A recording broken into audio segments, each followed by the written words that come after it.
Thank you for downloading the BBQ Central Show. Maybe you're listening to this now because you missed the live version Tuesdays from 9 to 11 p.m. Eastern Standard Time. The BBQ Central Show is brought to you by these sponsors, which I am extremely grateful for. The BBQ Guru, makers of automatic pit temperature control devices.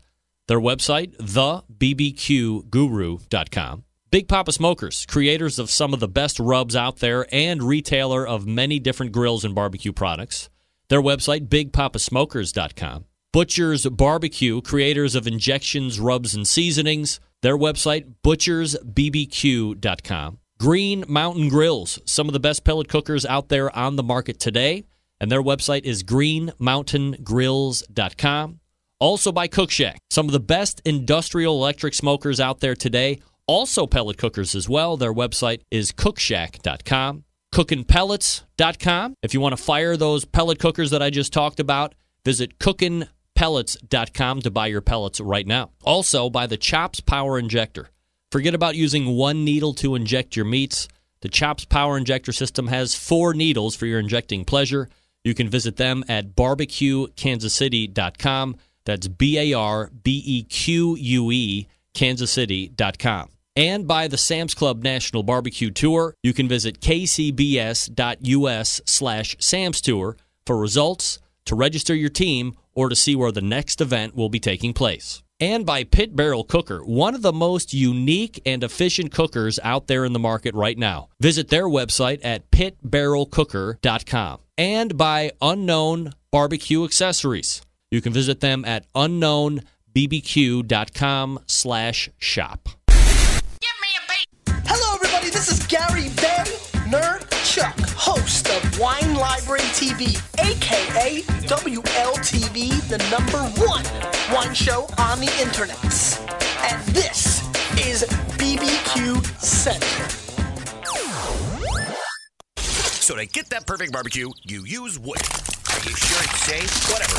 We put the lighter fluid on, strike the match, and... Oh! Should we call the fire department? That might be a good idea.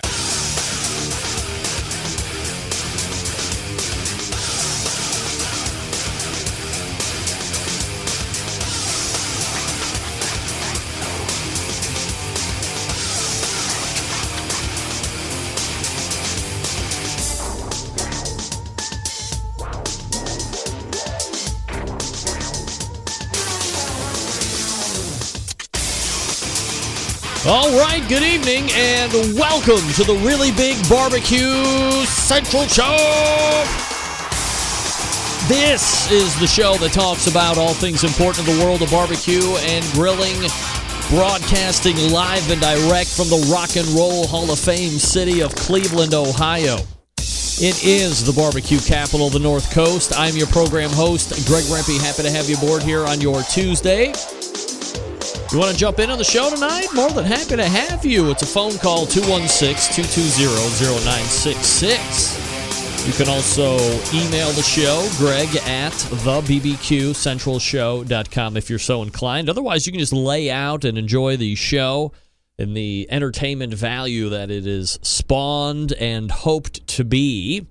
Anything else you want to find out about the show can be found at the main website, thebbqcentralshow.com. And here's what's happening in case you didn't get the newsletter.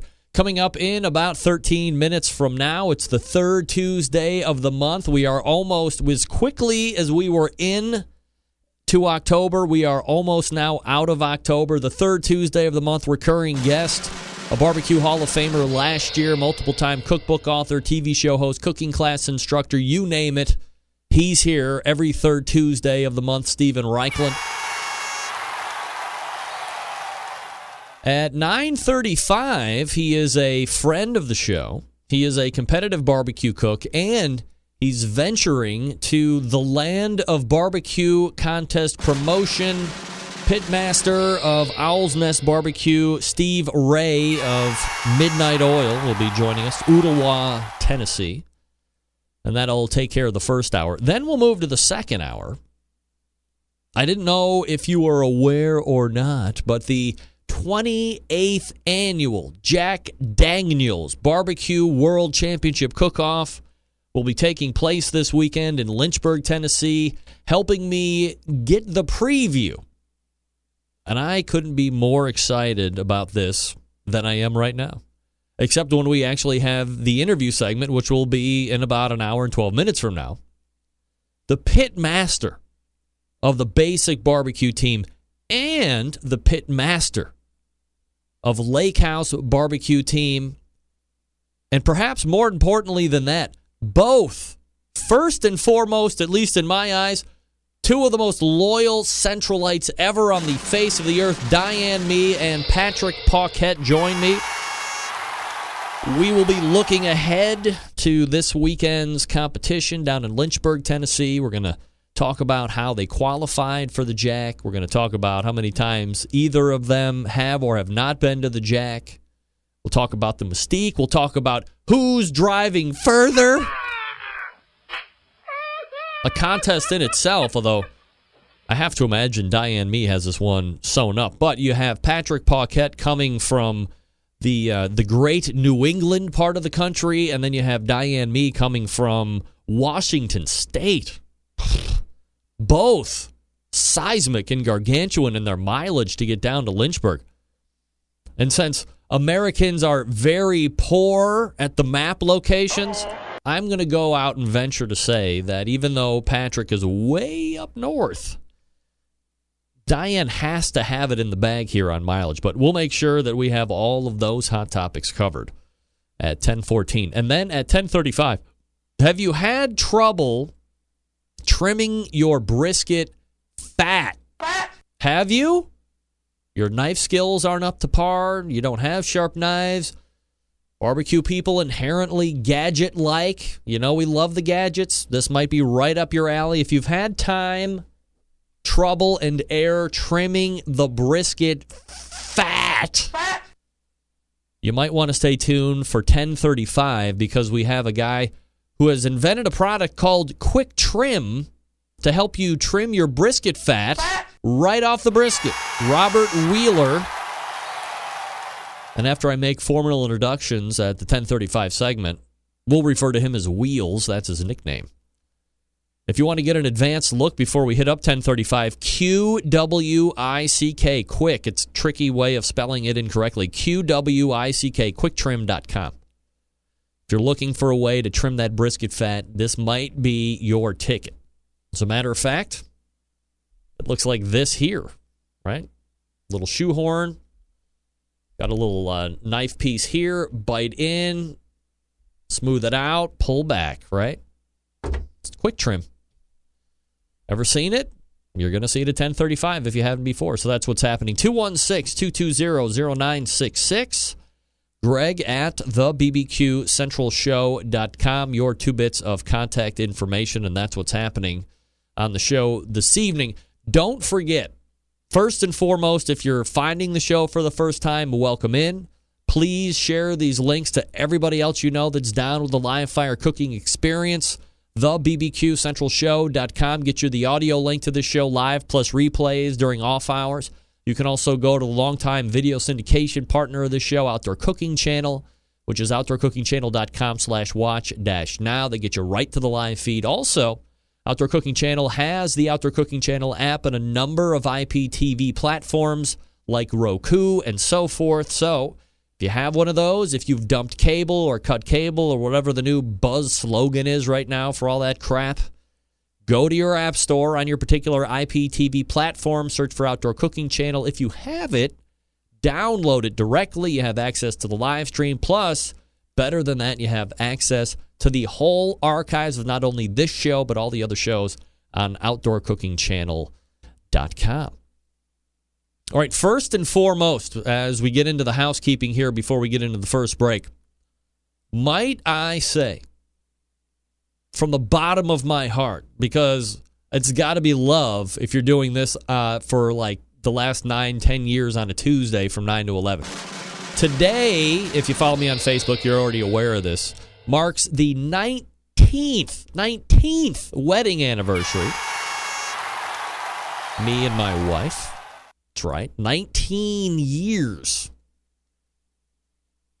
So to celebrate, I said, hey, 19 years, I'm going to do a show tonight. Centralites first and foremost, everything else second, right? It's a bad way to live. Take it from me, a bad way to live. Nevertheless, 19 years, I believe once you get to like 19 years of marriage, most people are already halfway through their second marriage, right? 19 years. Poof. 15 and 20 years ago, a marriage ago, that was like the norm, I think. Maybe it wasn't.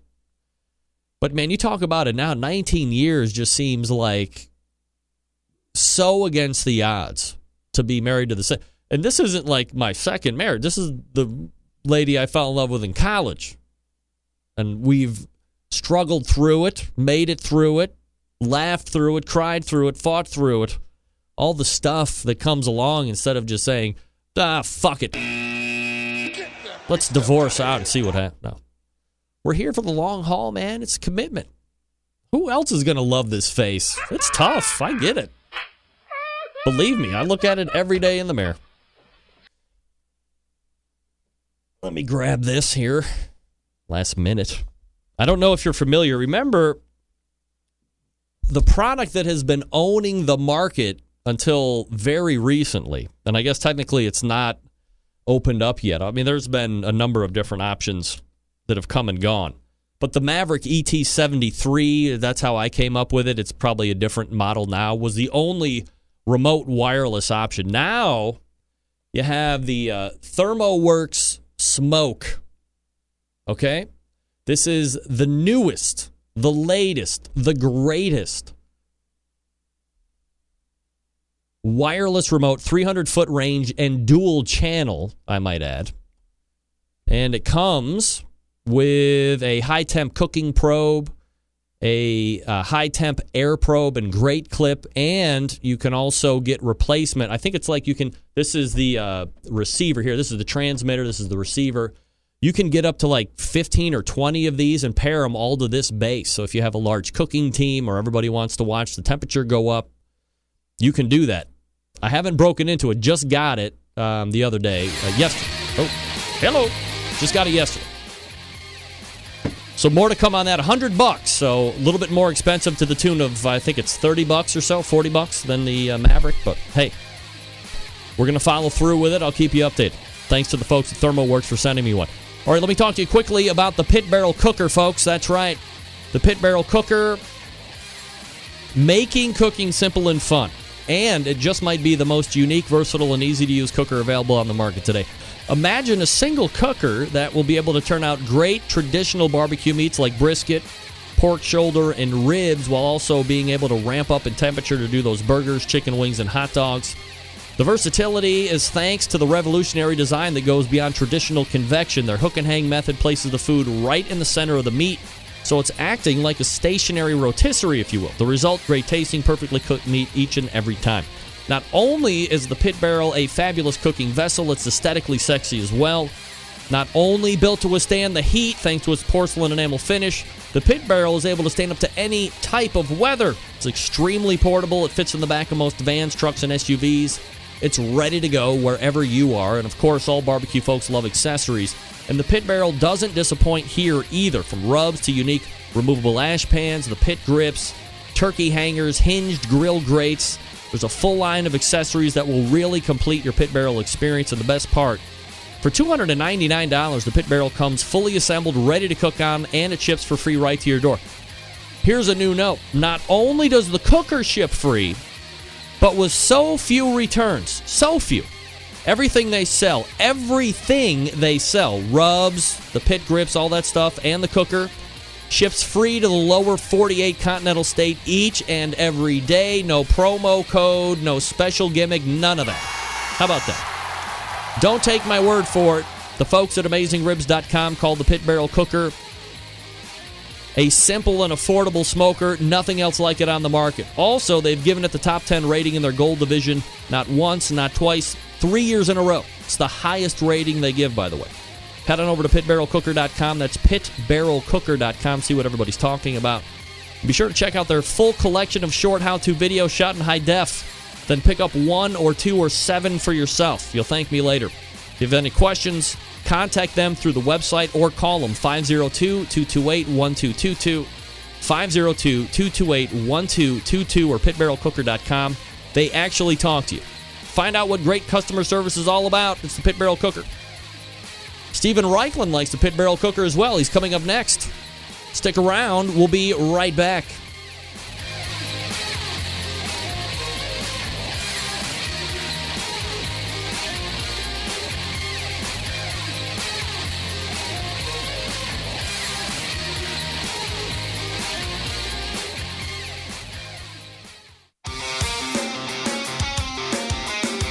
Broadcasting live from the BBQ Central Radio Network studios in Cleveland, Ohio. You're listening to the BBQ Central Radio Show. Once again, here's your host, Greg Rempe. All right, welcome back. This portion of the BBQ Central Show being brought to you by the Green Mountain Grills. That's right, manufacturers of some of the best pellet cookers out there on the market today. If you're looking for a big cooker to house a lot of food, they got one for you. Something medium size, they got you covered there too. How about something to take on tailgates? We're head deep in tailgate season right now. They got you covered there as well. Also, they can give you pellets to fire those cookers. How about that? Doesn't get any better. You can check them out at greenmountaingrills.com. That's greenmountaingrills.com. I love my Green Mountain Grill. You can love yours as well if you just visit the website. All right, my first guest is seen here every third Tuesday of the month. A 2015 Barbecue Hall of Fame inductee, a TV show host, a barbecue cooking class instructor, a multiple-time author. Let's welcome back the third Tuesday of the month recurring guest, Stephen Raichlen, joining me here on the show. Stephen, how are you? I knew it. Is this not the right one? Now I got to go check. Stephen. Man, he's nowhere. All right, well, I'm sure he'll pick it up here in a second. Let me get his screen back up. Try it again. You can tell on Skype if the little dot on the far right isn't a solid green. People are either hiding or they're not available or whatever. He never takes this long. So, we'll just vamp it out. We'll see what's happening. Let me talk to you quickly about the smoke again. Couple fun facts here. I'm not going to leave a message. No way. All right, it's got a continuous display of maximum and minimum temperatures. Remind you of your start temp, the peak temp during resting, or a high temp that was reached when you were away. You can set alarms. You have turn alarm functions on or off for a particular channel, whether it's the cooking or the internal temperature. The receiver display updates every 15 seconds with live temperatures from both channels, the pit and the meat. Also shows the current low and high alarm settings and if the alarm is on or off. Of course, it does have the nice little clip to put the air temperature probe in there. 4 alarm settings up to 90 decibels. So if you are going to use this at a contest and perhaps you've tipped one too many back on a Friday night before the big meets go on and you, pass out, 90 decibels is pretty loud. I know on my Peterbilt trucks, when you order the backup alarm, the highest you can get is 107 decibels. So 90 is pretty loud for a wireless remote thermometer. There was something else about this. Let me get into the new smoke uses radio frequency. That's it. So what has been the hot button topic recently? You either get on Wi-Fi and you're doing it that way, or like iGrill and some of these other ones, it's Bluetooth technology. They've thrown that stuff out the window, gone radio frequency as a wireless technology, which is more robust than Bluetooth and sends the signal up to 300 feet. I think Bluetooth is very easy to pair and connect, but when you go ahead and start measuring out how far you can get with radio frequency versus Bluetooth, I don't think you'll get any static or blowback from people that say, the thing I hate the most about Bluetooth is you really can't get too far away from anything. 50 feet, 100 feet, you're pretty much it, especially if you got a wall or a tree or human beings in your way. You don't have a direct line of sight to the thing that you're connected to. You got a problem. You can pair as many receivers with a single meter as you like for barbecue competitions. How about that? So you're currently accepting pre-orders. This is going to be available October 21st. Those are going to be the live order availability. That's when they're going to be shippable. So 3 days from now. How about that? Smoke will be a very big holiday seller, according to Travis Jacobson, the influence marketing director. That's why I got one, because, I bring influence. I love that I accept influence. Love it.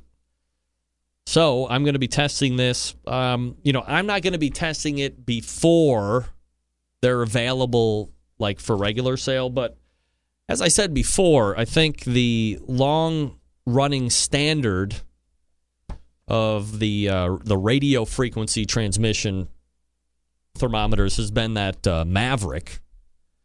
And for very good reason, right? It's been solid. It's been well-performing. I think the only bitches that you've ever heard is either the probe isn't long enough, or in the beginning it wasn't able to withstand a tremendous amount of heat, although if you're doing barbecue temperatures, you shouldn't really need anything that can withstand anything over 350 degrees anyway. But as we've evolved as a barbecue cooking public, hot and fast has become more and more popular. And when you get hot and fast, you're cooking into that 400, 425, potentially 450 degree range, which a lot of people would say is grilling anyway.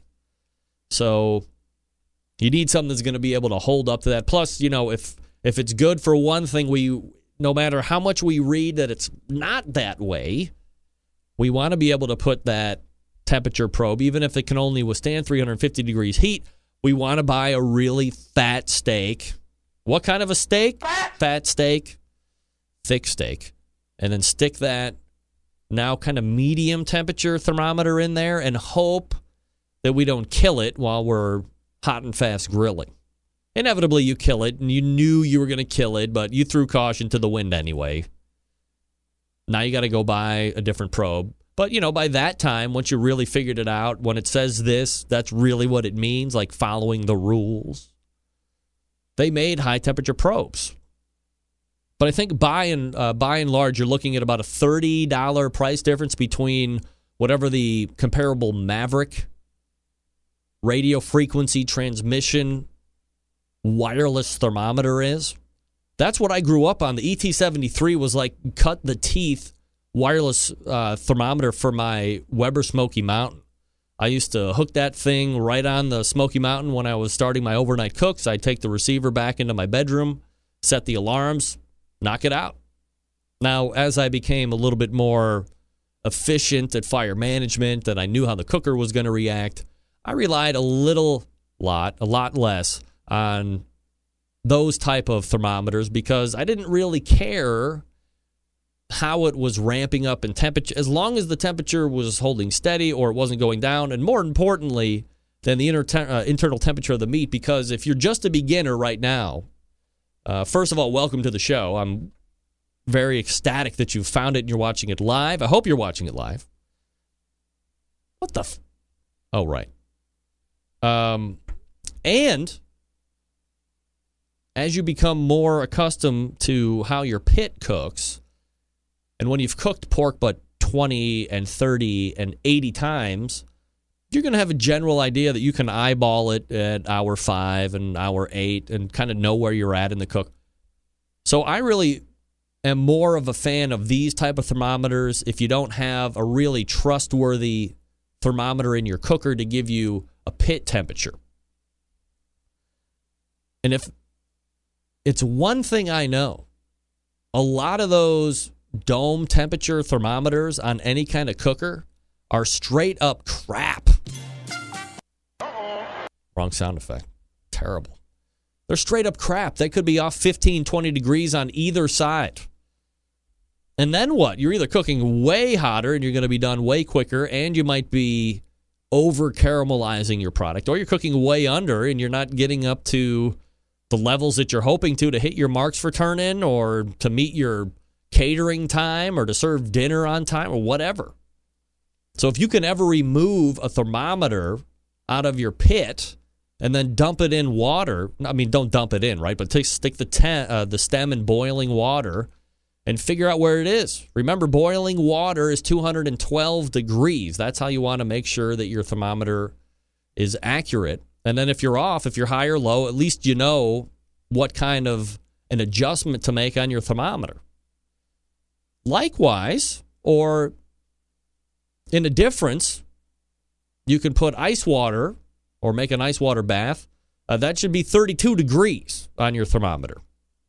And then if it's above or below, that I think it's much easier to create boiling water and know where that measurement should be at 212 than it is for the cold water situation, unless there's a much easier way that I don't know about when it comes to the cold water bath temperature check thing.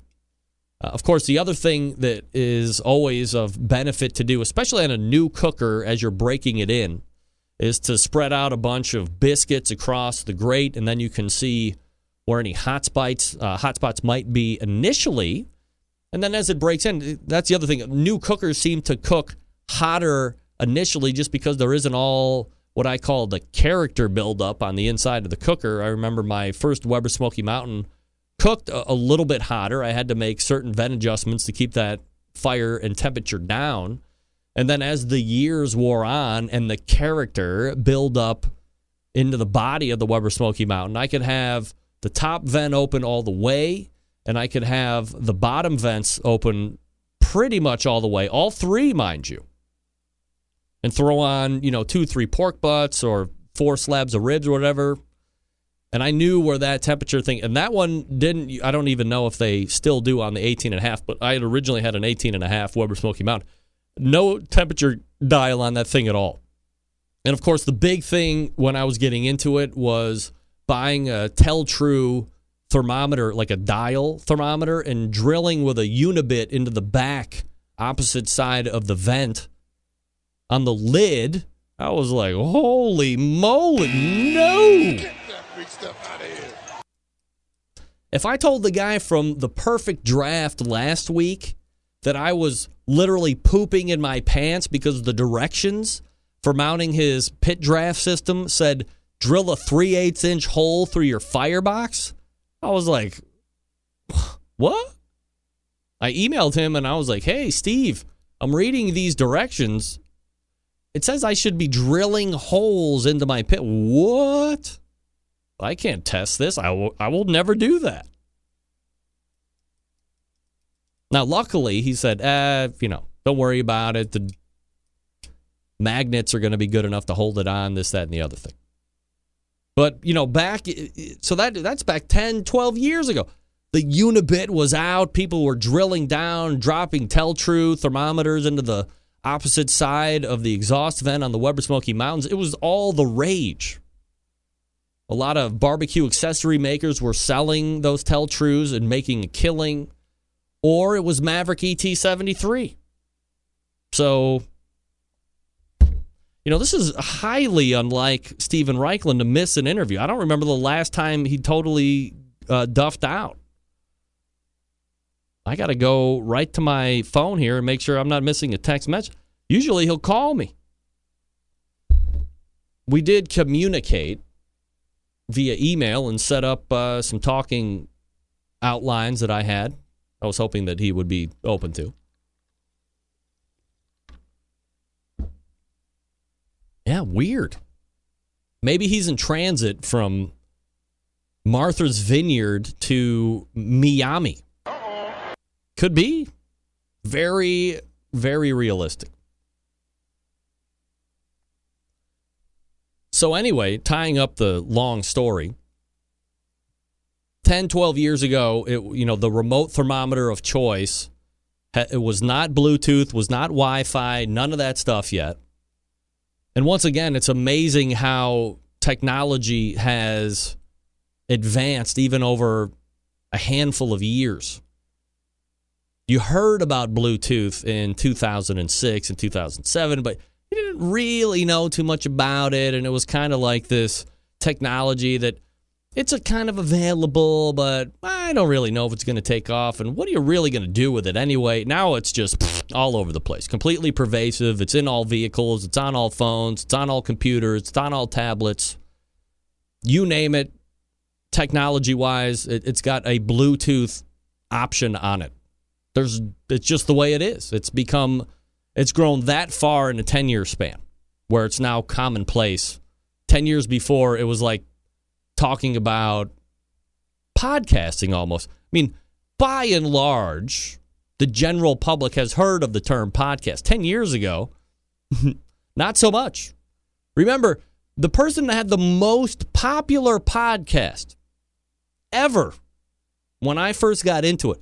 As a matter of fact, if anybody's listening, by the way, and you're a podcast nerd like me, do you know who had the most popular podcast? And it's not Adam Carolla, okay? We'll get that right out off the bat. You give me the name of the person who had the most popular podcast when podcasts were initially coming out. He was the man. He was also the man in a previous life and kind of resurrected himself with this podcast. If you can give me the name of that person, I will send you a prize. Is anything even working here in the chat room? Are people just listening to me suffering? Somebody type something so I know that the chat room is working. And then make a guess. You could win some highly succulent sauce.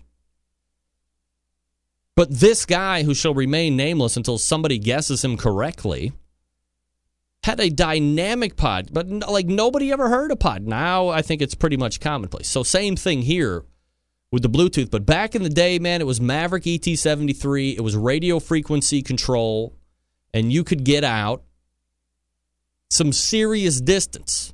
And that was always like the big knock was, well, if I put 2 and 3 walls in between this thing, I might lose. I just did a superior rant. Hey, all right, everybody's here. Hey, everybody's here. No, not Paul Harvey, Steve. Good try. I just did a what I feel to be a fabulous rant for Meathead's weekly podcast that I do for him each Thursday. And by the way, shameless self-promotion, AmazingRibs.com does have I think it's like $24 or $25 a year for inclusion into their Pitclub membership, and you get a forum and access to all this other stuff and a non-ad browsing experience. You know, who cares about that? You get a weekly podcast with me called the PitCast. And if you recall me doing the barbecue roundup like 3 or 4 times, it was that pre-recorded thing that I was doing. Meathead and I colluded into him paying me to do that just exclusively for his site, so it worked out for me. But I was talking about how, while technology is great, Sally, not Mark Maron, even older than that, remember, like 2005, 2006, he was famous once, he became famous again with the podcast.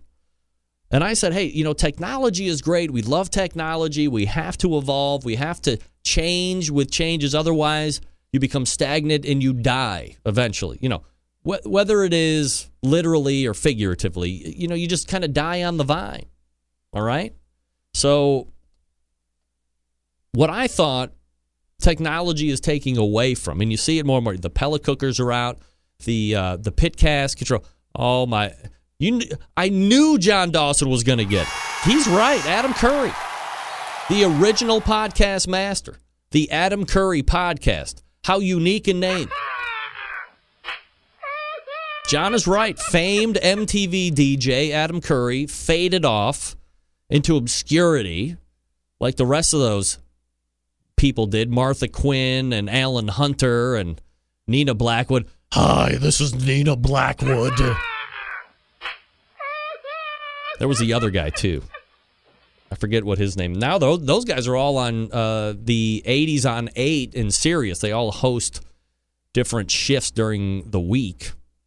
But Adam Curry was the original podcast master.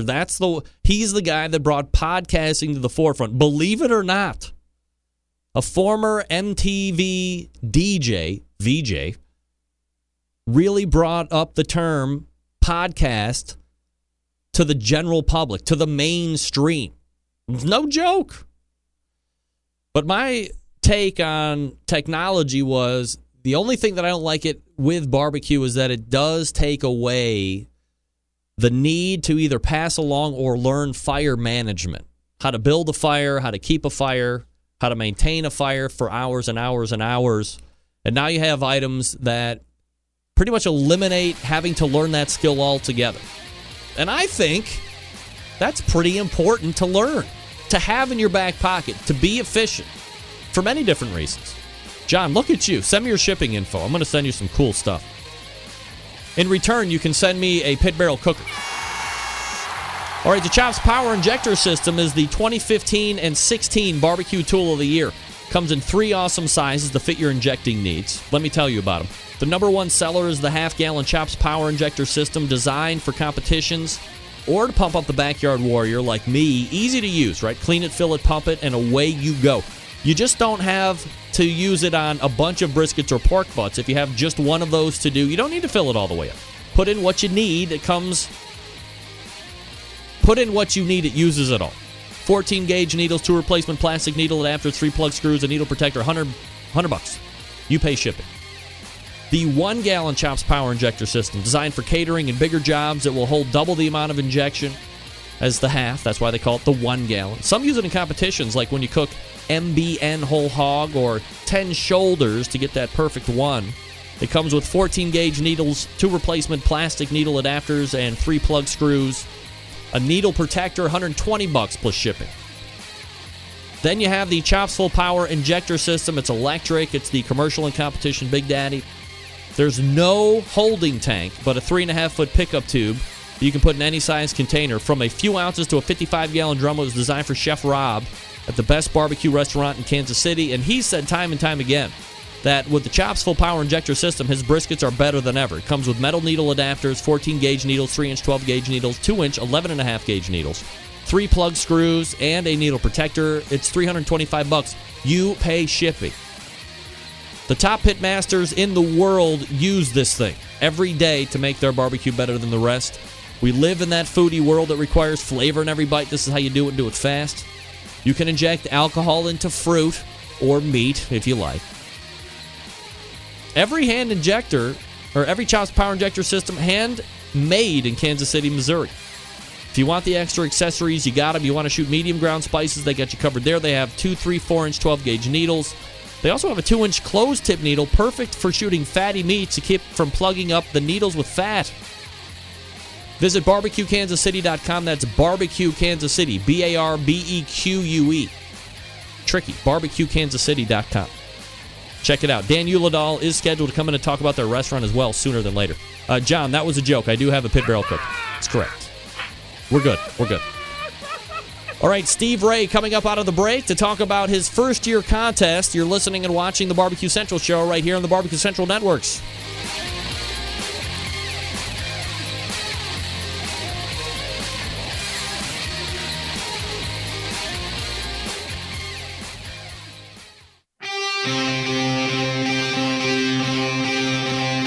Get in the smoke. Call 877-448-0433 to get on the air.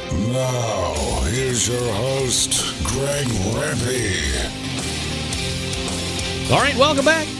This portion of the show being brought to you by CookinPellets.com, your number one source for quality wood pellets for all your pellet-driven cookers.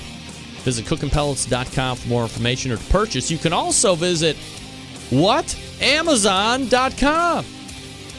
That's up and coming. I heard that's really going to take off. Do you feel comfortable from buying on internet places that have no reputation like Internet, Amazon.com? Come on, download their free app, by the way. CookinPellets.com, the place to go. All right, my next guest tonight is a competitive barbecue cook. Our last segment on this show, we schooled you chumps on trailer towing by giving you complete, comprehensive advice on keeping those tires, brakes, and greasable components well cared for. The tower, of course, reaping the rewards of your maintenance labor. Well, this coming weekend, Steve is trying his hand as barbecue contest promoter and doing the Lamar Johnson Classic barbecue cook-off. So, without any further ado, let's go ahead and head to the hotline as we welcome in the pitmaster of Owl's Nest Barbecue Competition Cooking Team, Steve Ray, joining me here on the show. Steve, how are you, buddy? Greg, what's up? Not much, man. I'm doing very well. How was Ooltewah, Tennessee? Ooltewah is just wide open, buddy. Yeah? Is it the place to be right now? Ooltewah, in the Chattanooga area, it is the place to be. So we're having a big time. What's the town feel? I mean, there's not a lot of independently owned service facilities. I mean, you seem to be very successful at that. Obviously, you have the whole barbecue thing going on. But from a town feel, high level, like what does Ooltewah compare to? Oh, let's see. Ooltewah would be compared to what's the growing part of Cleveland? Where's everybody moving to in Cleveland? They're moving like on the near west side, Tremont. Okay, we're the Tremont of Chattanooga. Oh, right. Look at you guys. I mean, it is houses, businesses, strip malls, everything. Everything's just coming to Ooltewah. All right, so Steve Ray is going to be talking to us tonight about a unique competition that he has going on. It's called the Lamar Johnson Classic. It's heading this weekend for competition. And I guess before we get into the particulars of the event itself, Steve, maybe a little background about the name, the Lamar Jackson. Well, it's Lamar Johnson, Greg. I'm sorry, Lamar Johnson. Yeah, sorry. He's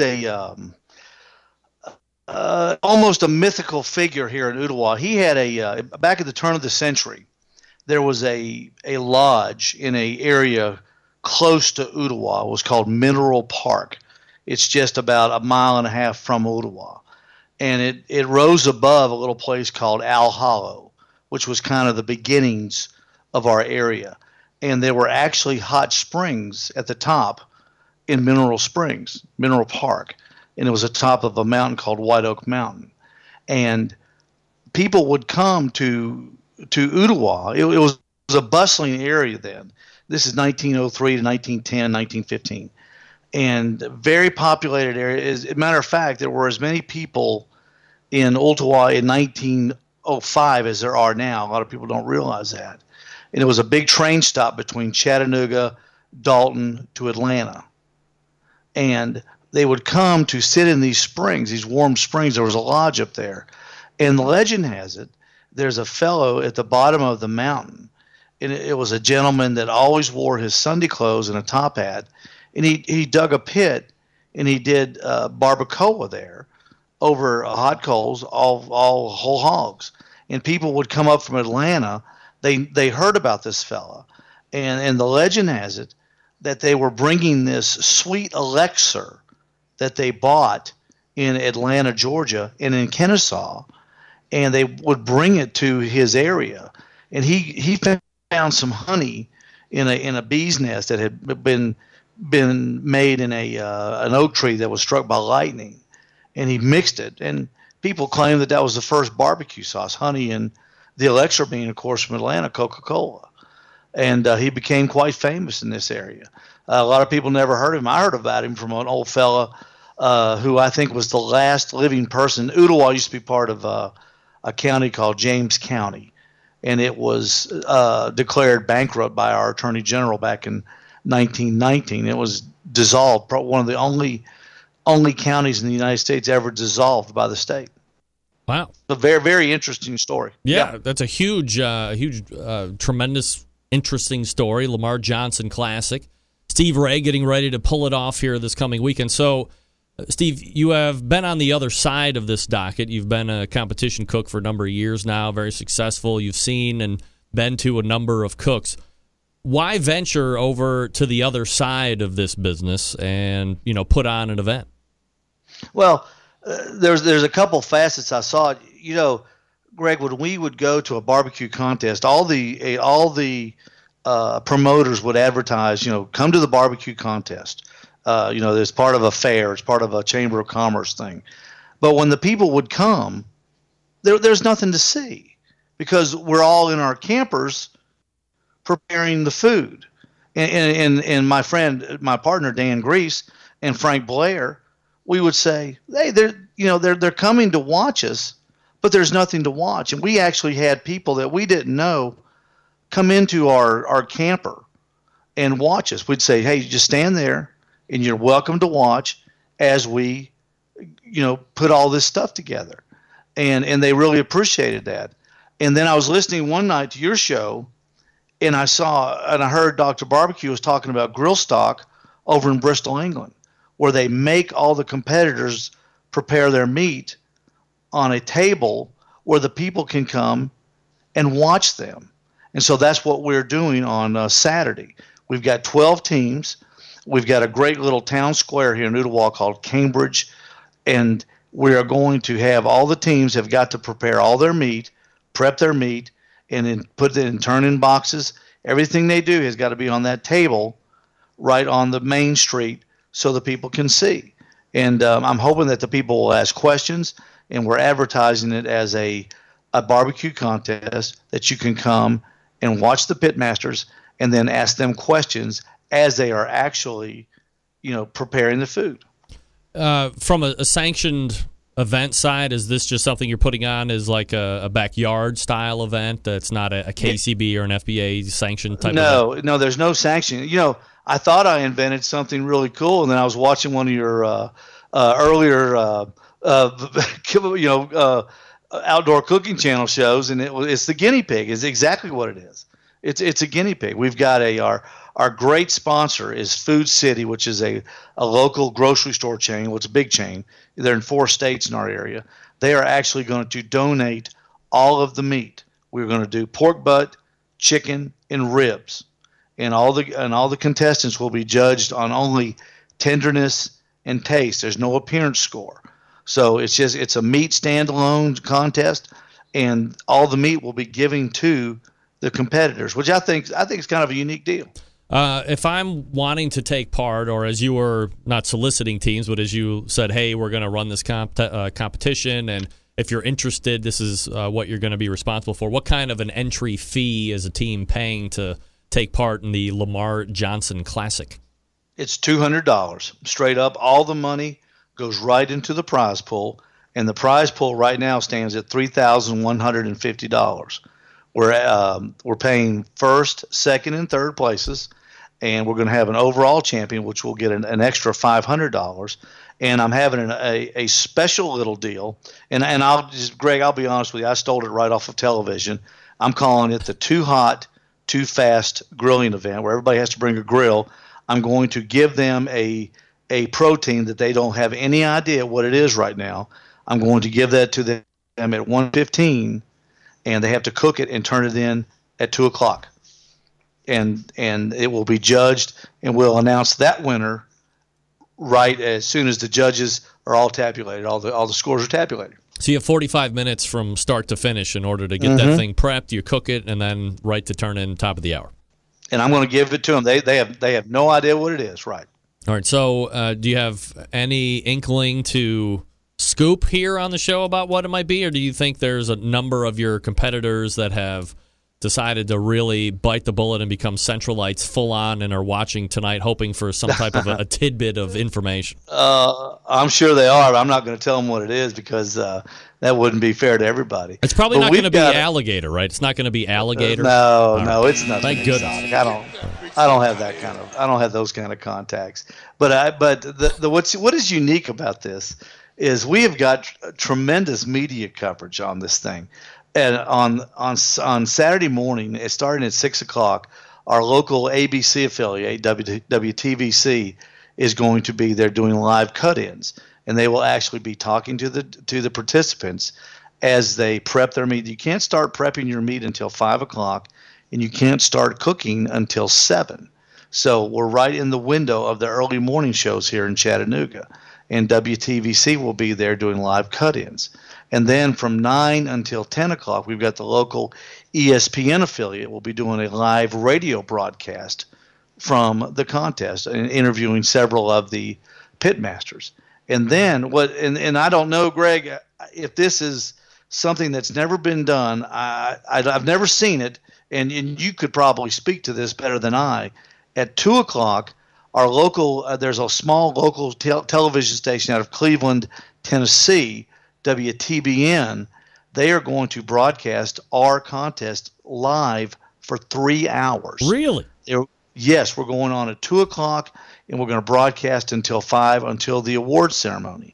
And they will be broadcasting the announcement of the Too Hot, Too Fast grilling competition, and then they will be covering the turn-ins at 3, 3:30, and 4, where they will be following competitors as they prepare their boxes and take them to the judges. They will be going into the judges area and actually showing the judges tasting the food, and then we will have the live on-air winners of all 3 categories and the overall winner, and this is all going to be on live television. So I don't, I've never seen it done live. Have you? Have you ever seen it done? No, anything that I've ever seen competition related has all been shot well in advance and then edited down to meet whatever the time frame the broadcast network was going to be sticking it in, whether it be a half hour or an hour. I think the biggest one to date was the one that was on maybe a year or two ago. I think it was on CBS or ABC, maybe July 4th or Memorial Day or something like that. But it was a pretty big deal, and they had a lot of the similar names that you've seen on television a bunch before, I think, just to give it a little bit of credibility. But my question is, and I don't know if they share this with you, I mean, for a 3-hour span, regardless if it's a local television network or not, that just seems like an extraordinary amount of time to give to a barbecue contest. Are they expecting to see like some type of fireworks or like a crazy scene or anything like that? Or are they going to be doing stuff in between and then, hey, jump here, jump there to watch people walk up or what? Exactly right. This contest is an affiliate and a partner to Ooltewah's Oktoberfest. And this is a 3rd year.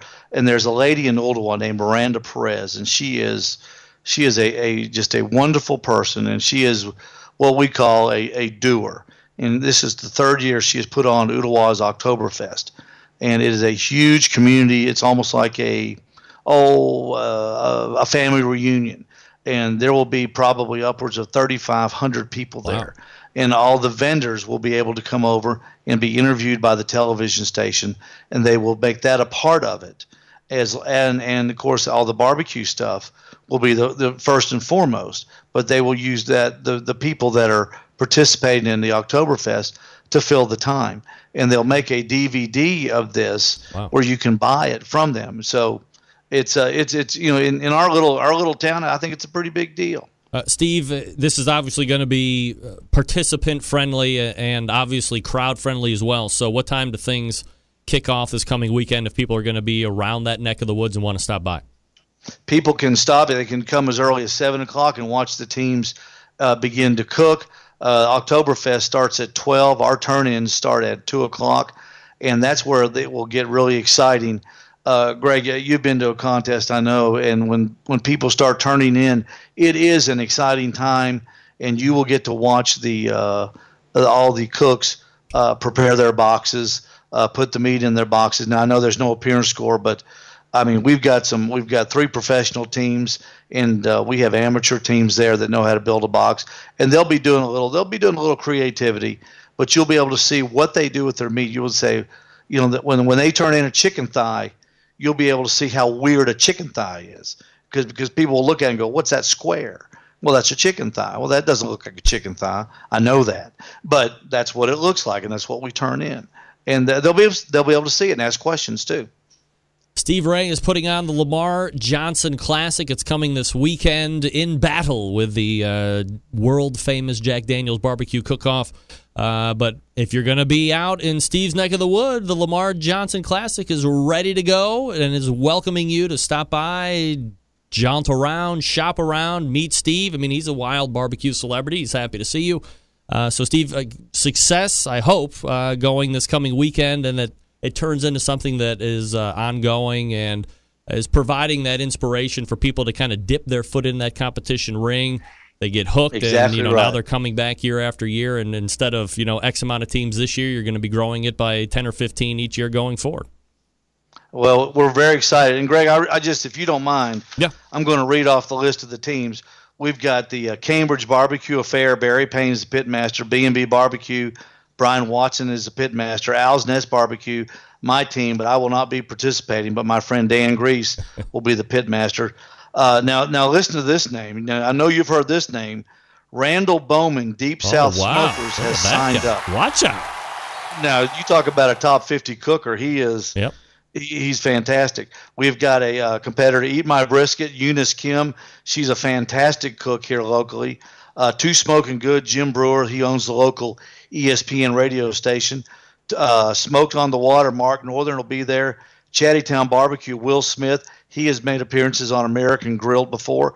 Choo Choo Barbecue, Sean Cosby, one of the best, voted the best barbecue in Chattanooga by the Chattanooga Times Free Press readers. River Road Grillbillies, I know you've heard of them. Yep. Jeff Thompson and his wife, Cindy, will be coming down. They're another top 100 team in the nation. And John Epperson, Eppy's Barbecue, a fantastic caterer known all area wide here in the Chattanooga, Chickamauga, Georgia, North Georgia area.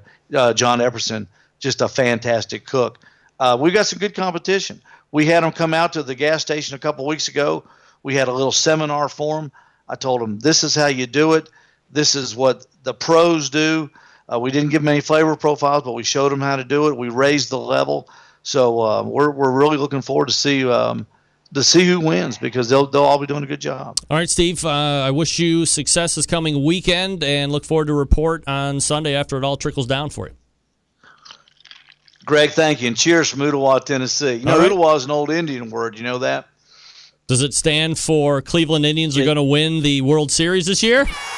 No, almost. It means see Rock City. All right, there he is, Steve Ray, ladies and gentlemen. Midnight Oil, by the way, so check him out if you're going to be, if you find yourself, is it I-75 that runs through there or whatever, you get a little broke down, look for Steve Ray's Midnight Oil. He's going to help you out. You know it. The Lamar Johnson Classic, first-year competition, no appearance scores. Wow. I wish I didn't have appearance scores in my rib thing. I would have won. All right, folks, let me talk to you quickly about the longest-running sponsor of the show, located in Warminster, Pennsylvania, the Barbecue Guru. Gang, if you've been thinking about automatic pit temperature control devices for your cooker, stop here. This is the company that started it all. They created this technology. Why are you going to buy it from anybody else? I don't know. If you're not familiar with how these little beauties work, I'm not going to get into the fine details, but imagine a product that allows you to set your pit temperature, and one set keeps it running at that temperature all the way through the cook. Sound too good to be true? It's not. It's real life. You can take advantage of this technology today because maybe, like me, or a busy working professional, or you're constantly on the run with kids doing the errands, you just don't have the time to sit around and tend pit temperatures. I get it. The Barbecue Guru allows you to throw on a pork butt, a brisket, a couple slabs of ribs, or all of that, and you can do whatever it is you need to get done. The Guru maintains that pit temperature you set it at. A number of different models to choose from. CyberQ Wi-Fi gives you your full range of technology ability. You can hook up tablets and smartphones and netbooks and laptops. Anything else that connects to a Wi-Fi signal, you can use the CyberQ Wi-Fi. It can actually control 2 pits at once. Gives you a number of internal temperature monitors as well. It's great. The other side of that is the Party Q. For about $140, it's a unit that is self-contained. It runs on AA batteries. The easiest point of entry when it comes to the pit temperature control device realm. It doesn't get any easier. It's like the cruise control for your pit. Set a pit temperature and it cruises there right along. They are selling the Onyx oven still. Do yourself a favor, okay? Easiest way to figure it out. Go to thebbqguru.com and check out their products. They also are shooting a tremendous amount of high-quality video as well. If you have any questions about what to order, call them, please. Do not guess. Call them, 800-288-GURU. 800-288-GURU. They'll make sure you're outfitted with exactly what you need to get you up and running right out of the box. Again, 800-288-GURU or thebbqguru.com. The Barbecue Guru continues to be a breakthrough in barbecue technology. Again, check out the new videos that Bob Trudnak is putting up there. They are awesome. He went to a brewery a couple weeks ago, and they did barbecue, and he made barbecue sauce out of the beers that they were making. It was great. All right, we're back to wrap the first hour right after this. Stick around, be right back.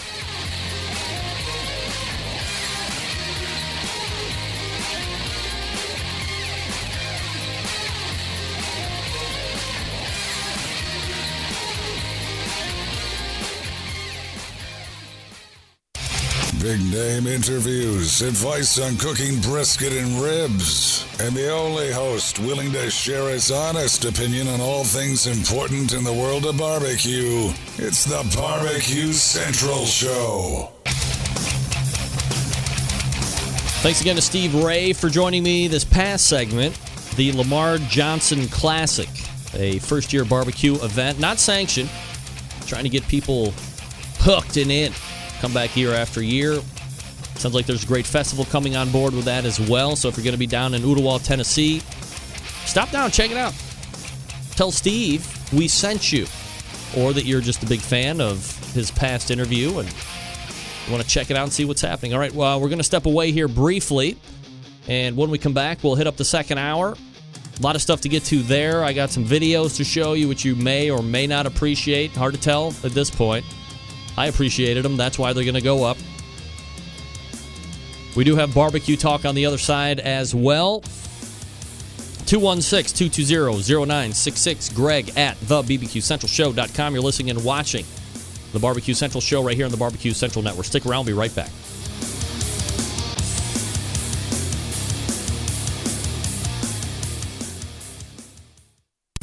Hey, this is Helen Paradise from SoCal, and you are listening to the Barbecue Central Show.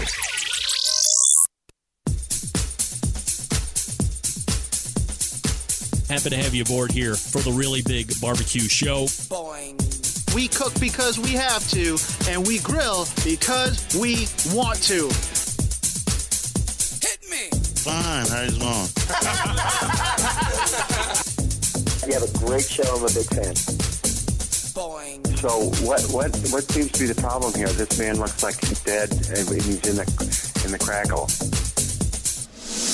Charbono! It's all about the charbono, dude! Succulent fish. What? He ate 2 feet for wiener. So listen, Lavernius, shut your face. I'm shaking like a dog shit peach seeds. We have top men working on it right now. Top men. All right, just like that, we are into the second hour. Guess what? You found the Barbecue Central Show. Just stumbling across this thing. Oh, I'm sorry. Run away now. Head for Z Hills. Matt Boer made it in. Hello! This is a show that, from time to time, has been known to talk about barbecue and grilling. We broadcast live and direct from the Rock and Roll Hall of Fame city of Cleveland, Ohio. It's the barbecue capital of the North Coast. If you want to jump in, I'm happy to have you, especially if you want to do it like right now. Always top of the hour good, or when I have an open segment, which I don't typically do. Most of the time, it's me talking or interviewing people and talking. 216-220-0966. The email, greg at thebbqcentralshow.com. Thanks again to John Dawson for straightening out my color. I think I'm kind of locked in right now, so that's good. Very happy about that.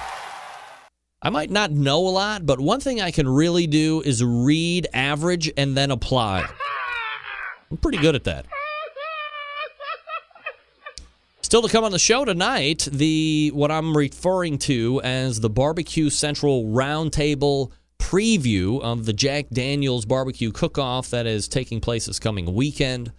Diane Mee from Lake House Barbecue and Patrick Paquette from the Basic Barbecue team will be joining me in about 12 minutes from now to talk about, the logistics heading down to Lynchburg. On top of that, what's the worst part? What's worse than driving down to Lynchburg? driving back from Lynchburg. Unless you win. And if you win, I mean, you got to keep a private jet. I mean, I would. Because if I win the Jack Daniels with that sizable check, I'm chartering a jet to fly my sweet ass back home. I'm also hiring a car hauler to drive all my stuff back for me. I'm blowing my winnings on not having to drive 12 and 16 and 20 hours back home. That's a downer. But they're going to be talking to me about the impending Jack Daniels competition this weekend. And then at 10:35, we'll be talking with Wheels about trimming fat on your brisket. If you've had trouble trimming it, you don't have the knife skills, or at least any knife skills to brag about, or you don't want to cut your hand off, you want something that might be a little bit more user-friendly, this might be your answer right here. The Qwick Trim. Pull it across. Pull the fat. Pull the fat. We'll talk to him about the concept of that, the genesis. People, man, if you can't do your situation right by whatchamacallit, if you can't get the knife skills to trim the fat, let's make up something to help those people out. He did it. Qwick Trim, Qwick Trim. QuickTrim.com if you want to check it out before he's up here in about half an hour or so. All right, so get ready for this. It's official. The onslaught of kooks eating, smoking. The kooks eating, smoking, and doing God knows what else with the Carolina Reaper pepper are out for your reading and viewing pleasure, strewn across the internet like so much human garbage. No better example of this than the one I'm about to show you. By the way, I've doctored this up quite a bit because it was like a 4 or 5 minute video, but I sped up. So let me set the scene. This gentleman is going to eat not one, but three Carolina Reaper peppers. Then he's also going to wash that back with roughly a fifth of Fireball whiskey. That's cinnamon-flavored whiskey. It's very popular these days.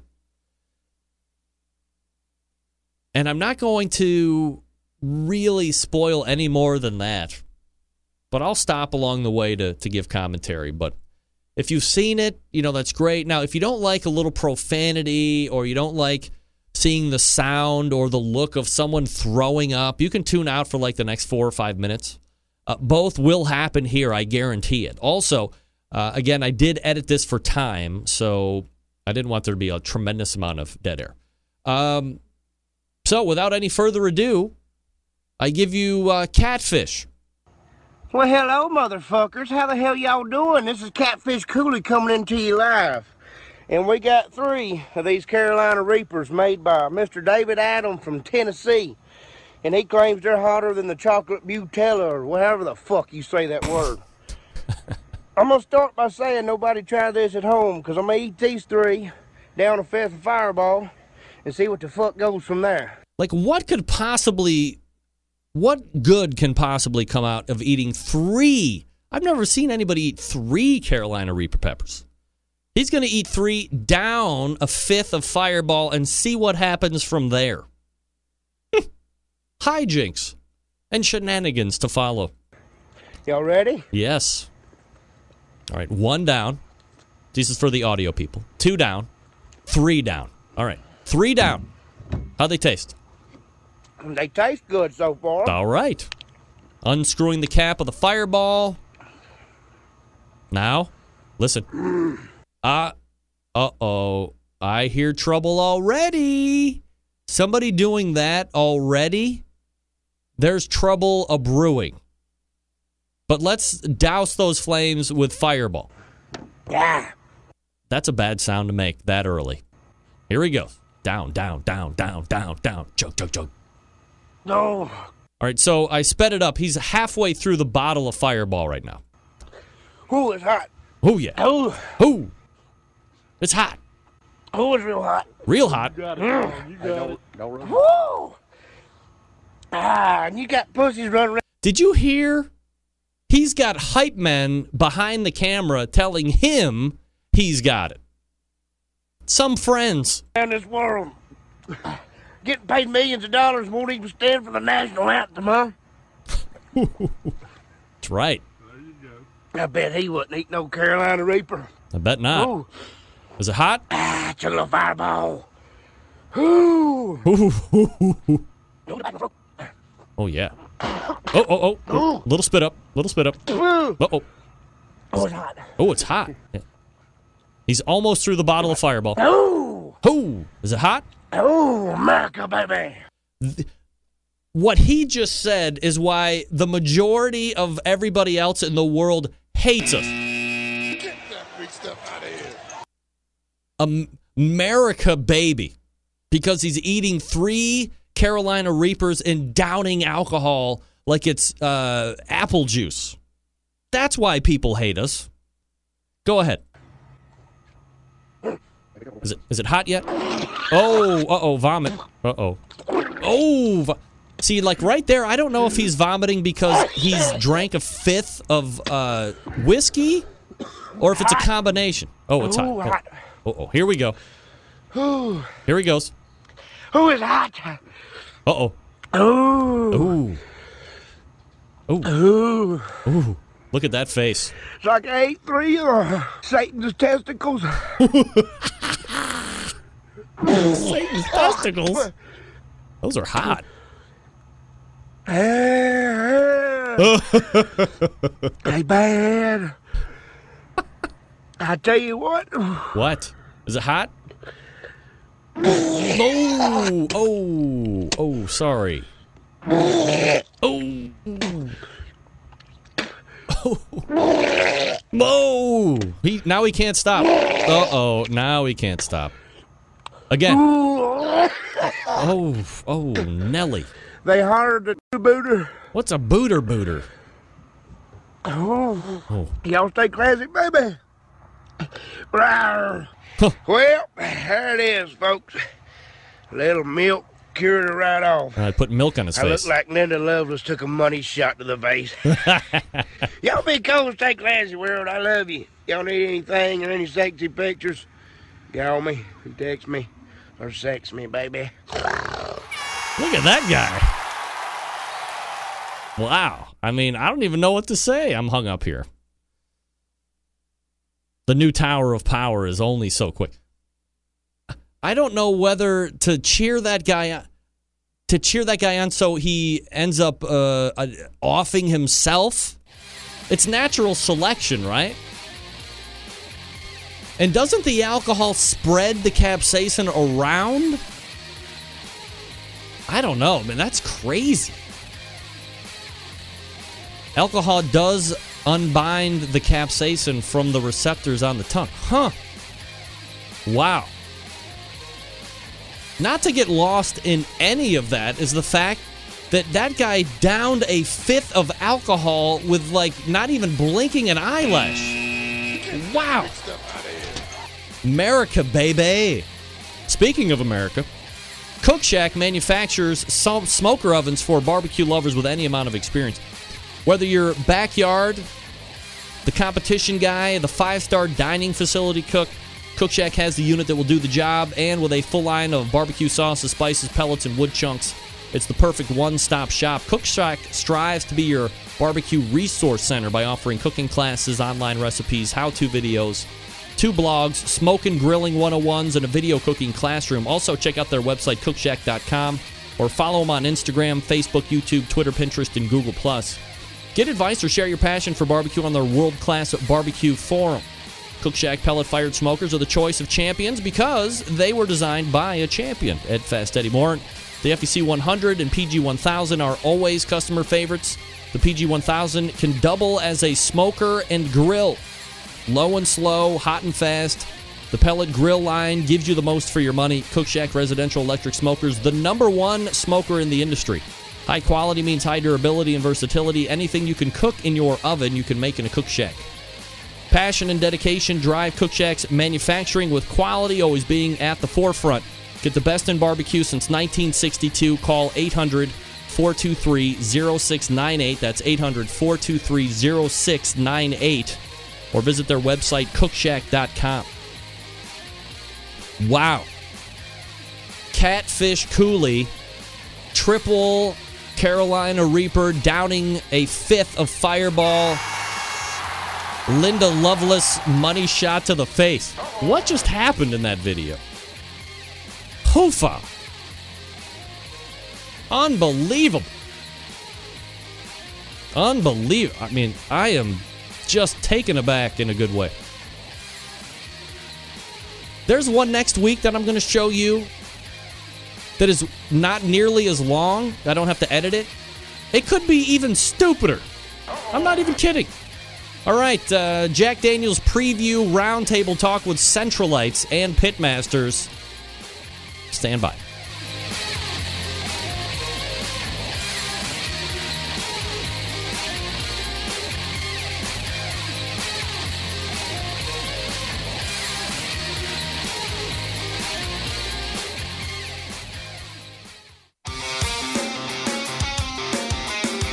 Broadcasting live from the BBQ Central Radio Network studios in Cleveland, Ohio. You're listening to the BBQ Central Radio Show. Once again, here's your host, Greg Rempe. All right, welcome back. This portion of the show being brought to you by Unknown Smoker Accessories, purveyors of made in the USA stainless steel barbecue and smoker lid hinges. They're also now porcelain coated, by the way, brand new. Barbecue accessory hangers, rocket hot chimney grillers, heavy duty aluminum foil dispensers, the fine products from Unknown Smoker Accessories. Keep your gear where it needs to be at arm's length. Ready for battle. Visit unknownbbq.com/shop. That's unknownbbq.com/shop. Use promo code REMPE, REMPE, for 15% off the entire order. REMPE. Unknownbbq.com/shop. The 28th Jack Daniels Barbecue Cook-Off taking place this weekend, and I think this might be the very first time that two real Centralites have been cooking this event at the same time. I just happened to have them both on their way to Lynchburg this evening, and what appears to be a race for who drives the furthest as well. Let's go ahead and welcome back the Pitmasters of the Basic Barbecue team and Lake House Barbecue team, Patrick Paquette and Diane Mee joining me here on the show. Wow, I can't believe it. So let's get it out right in the open. Diane, how far are you driving to go to Lynchburg, Tennessee? 2,500 miles. Holy mega nurse, 2,500 miles. That's one way? Yes, one way. Oh, my God. Well, I'm no mathematician, Diane, but quick addition. Let me see. 2,500 one way, and then you got to go back the next. That's 785,000 miles you're going to be driving in the course of. Wow, unbelievable. Patrick Paquette, what's your mileage? Greg, we're just a little bit over 1,100. 1,100. All right. So hands down, Diane's got you by 1,400 miles on either side, but certainly 2,200-mile round trip, nothing to sneeze at. So, Patrick, let me stay with you here just for a second. If you could, refresh everybody on how you have earned your way down to the 28th annual Jack Daniels World Championship Barbecue Cook-Off. We won the only. We won a state honor. Or basically, we won the only contest in Maine during the 2015 Jack year, which was actually this year, earlier this spring, at Old Orchard Beach, Maine. And it was probably our most favorite win, not because we got to the Jack, because of the four we won, the complete contingency of our fellow New Englanders were there, and we had Chris Hart and Steve Farron and Billy Gillespie and Jared Isingay, and it was sort of like a who's who with the Nebs were there, and so to win amongst our peers was a special thing, and it was also, going back to 2011, it was also the site of our very first contest, so it was a little bit sentimental. Is this the competition that Chris Hart had been winning kind of year after year to get him down to the Jack on that run? Chris has gotten to the Jack from the Old Orchard Beach contest a couple of times, and so did our contest running mates, Chris Clegg and Joan Clegg from Roadhog Barbecue in Rhode Island, we like to sort of hang out together and park next to each other, and they got in through this contest a few times as well. And as we have said for many years, Maine judges love our version of barbecue because we do very well in Maine. This is your first Jack Daniels, correct, Patrick? This is our 6th year competing, and this is the first time that we've made it, yes.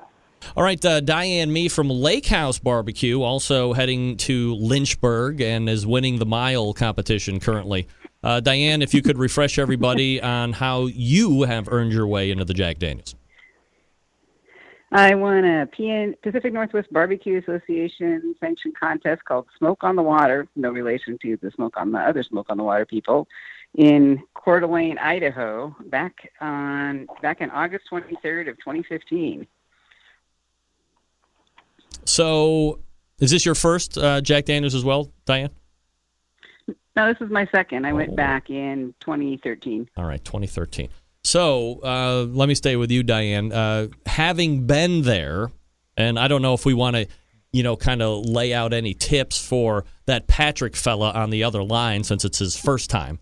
But, I've talked about it with other pitmasters time and time again here as we talk about the Jack Daniels. There's no guarantee unless you're going to be winning, 7 every year, qualifying within that range, or you're going to find a contest like Patrick does and you're able to win that one each and every year that's an automatic qualifier. And that's kind of unrealistic, I think, to think that teams are going to be able to do that year after year. So if you get in one year, it's kind of like the Super Bowl or the World Series. Just because you're there once doesn't mean you're going to get there again. So having been there once, now going a second time, are there things that you are going to do this time around that you either did or didn't do the first time because you're a little bit more savvy and you're a little bit more of a veteran this time? Not a whole lot, but certainly time management is a major factor in this contest. There's a lot going on, and there's a lot that you want to fit in. So managing your time is really important. The weather usually plays a large factor in it too, but it looks like the weather this year is going to be pretty good. So, but other than that, I'm cooking with a different partner this time, so that's different, and so I really look forward to the contest. Is this somebody you've been working with over the course of the competition season, though? Correct. Yes. All right. The first year that you went, did you find yourself at all kind of taking in? Were you more of a spectator than a cook, or were you able to delineate between having your fun time but also, being a cook that's trying to win at the same time? I was a pretty serious heads down. I'm in this to cook it really well. This time I've probably got a little more perspective on it and planning to have a little more fun. We're having a great time the drive down, and so this is definitely a more fun trip. Because you know more of what's coming in the end, and the lay of the land, and I called my first Jack. I always tell people I call my first Jack Daniels my learning Jack, because there's a lot to learn, because there's a lot they kind of forget to tell you about on how things work down there. So once you've kind of gone through the first one, the second one's a lot easier. Diane Mee from Lake House Barbecue, Patrick Paquette from the Basic Barbecue team joining me. Patrick, hearing that, and of course you have a considerable amount of New England contingent friends and pitmasters that you're able to rely on and get some information and perspective from. But of course it's always different for the guys telling you that have been there a number of times versus you guys going down for the first time. You want to take everything in, you want to enjoy yourself, but you want to also be in that competition mode.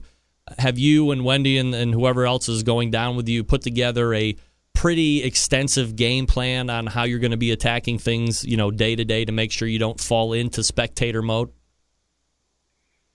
Yeah, like you said, Greg, we feel, I think, a little bit probably ahead of the learning curve when it comes to being prepared. I'm sure there's going to be things that come up that we're aware of, but with all the experience and with the wide openness of of our friends, not just in New England, but all over the place. I mean, Mark Gibbs from Checkered Flag 500 and myself are buddies, and a couple of years ago we said that if we ever made the Jack, that we'd go to Miss Mary Bobo's together. So we had that booked the minute we were both qualified. So it is, and we're doing it Thursday so that it doesn't interfere. We have a lot of, we have a pretty serious plan. And Greg, something you might be interested is a BBQ Central radio note is so our normal team is myself and my wife, with a semi-regular addition being my wife's niece, or our niece, Ellie.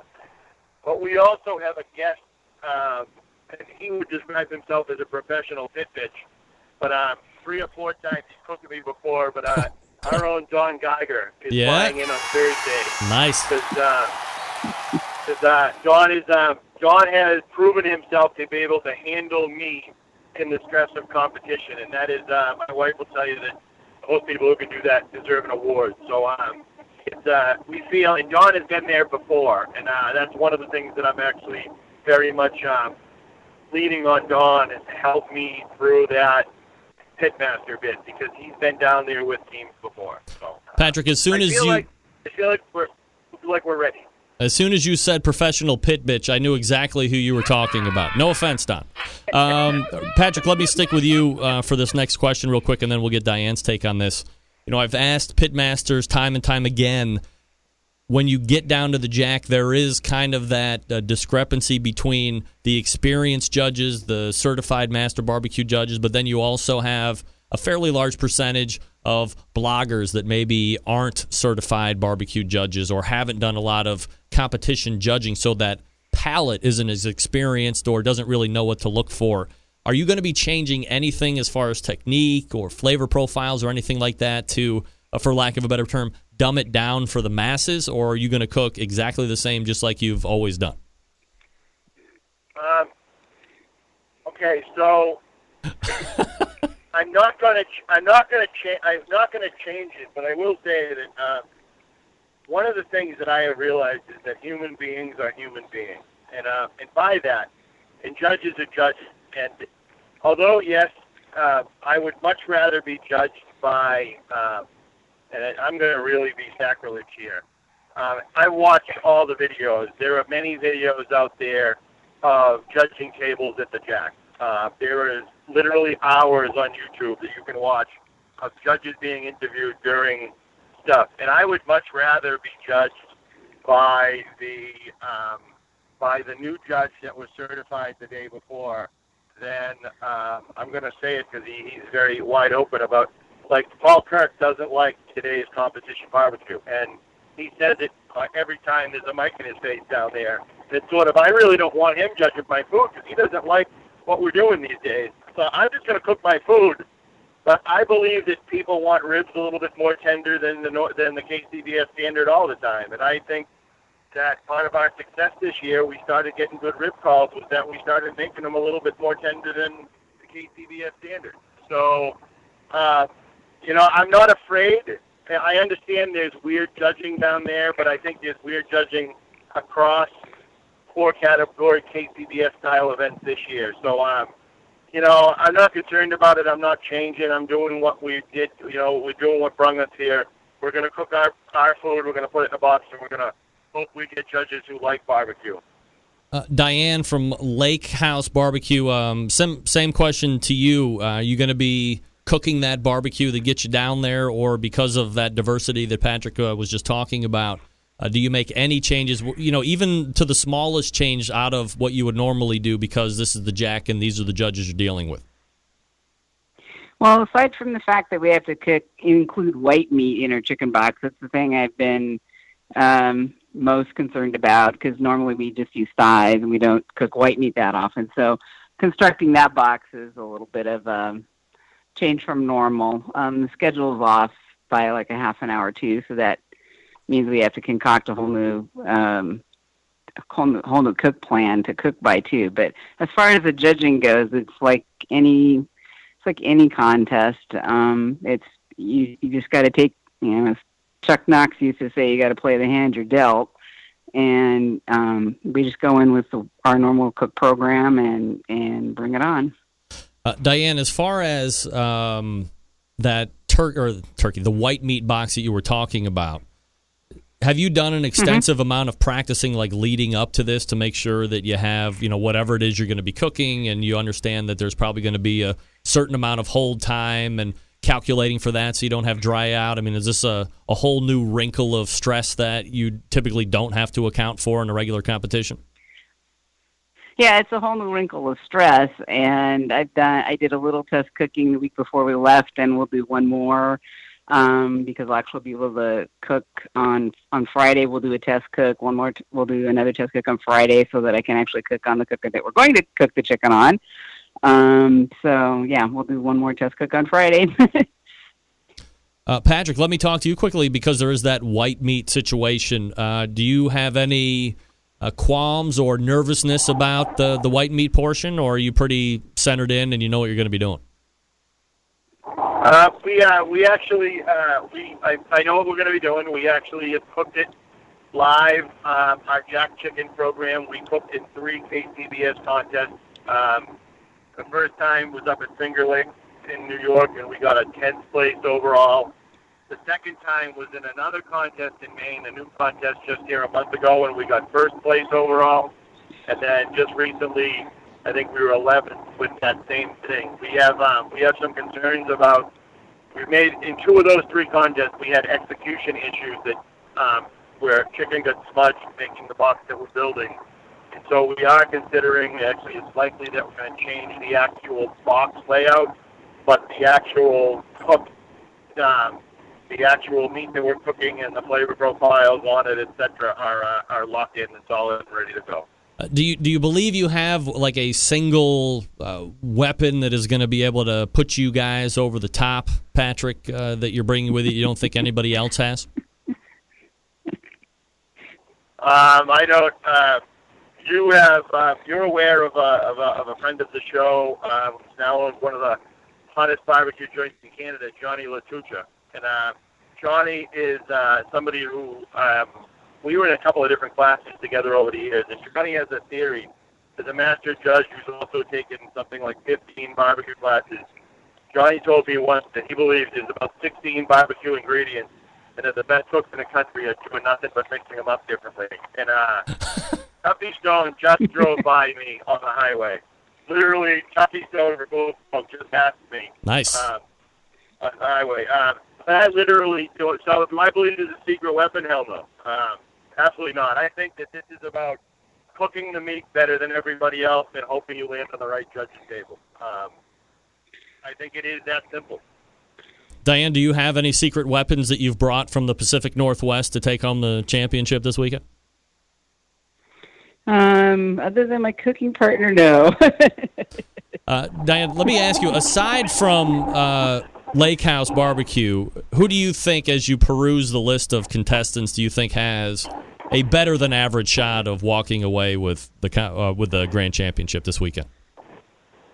Well, obviously the gentleman who won it the last 2 times, Tuffy Stone and Darren Worth, but you've got Big Papa Smokers coming in, and I don't know, West Coast offense did really well at Sam's Club final, so we'll see. Patrick, aside from the basic the basic barbecue team walking away with grand championship this weekend, is there anybody else on that team docket that you feel particularly good about? Yeah, Greg, if I was going to Vegas, I'd bet my money on Insane Swine. Really? I believe that Jared Heisengay is hot as a pistol and dialed in, and he's the one I'd be betting. All right, so Patrick, how much time do you have left until you get to where you're going to be holing up? We're going to lay up in a KOA that's about 25 miles out of Lynchburg, and we should get there about 1:30 in the morning. We had a bit of a late start here. The Pitmasters, the basic barbecue team, stayed up for about 35 or 50 hours and didn't get much sleep or eat, and ended up getting himself very sick yesterday, to the point that I couldn't really drive this morning when we were supposed to leave. So thank God my wife thinks she's a truck driver and got us on the road, because my analness and my stress around just being the final preparation sort of got the best of me. So I'm hoping that we've that all that's behind us, and now we're just having fun. I've always said I like Wendy better than Patrick. Just proves my point. What a douche. Hey, Greg. Yeah. Greg. Yeah. I like Wendy better than Patrick. Look at you. We agree on something. Diane, how far do you have left before you're where you want to be?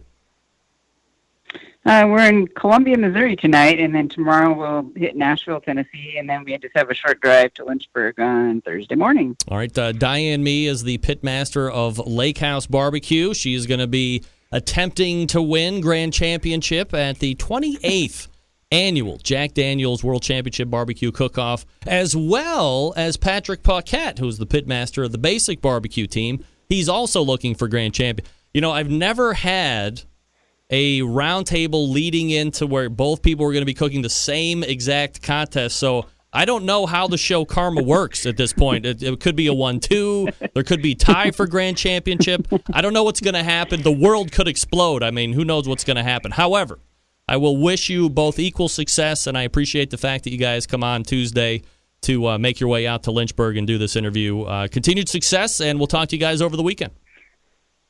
Great. Thank you, Greg. All right. There they are. Patrick Paquette, Thank you very much. Diane Mee. Look at these guys. Going crazy. They made time for me. Me? Who am I? Going to... Well, that was up loud.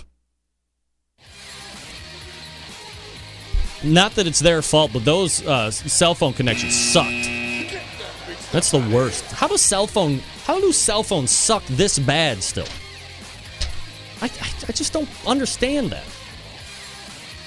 All right, folks, if you're like me, you're thinking of the ways to step up the barbecue and grilling game. No better, no easier way than by adding a little Butcher Barbecue to your arsenal. We all know Butcher, well known for the injections, the pork, the beef, the prime injection. That's combined all things love with their beef injection using its award-winning flavor enhancer, its ability to keep your brisket juicy.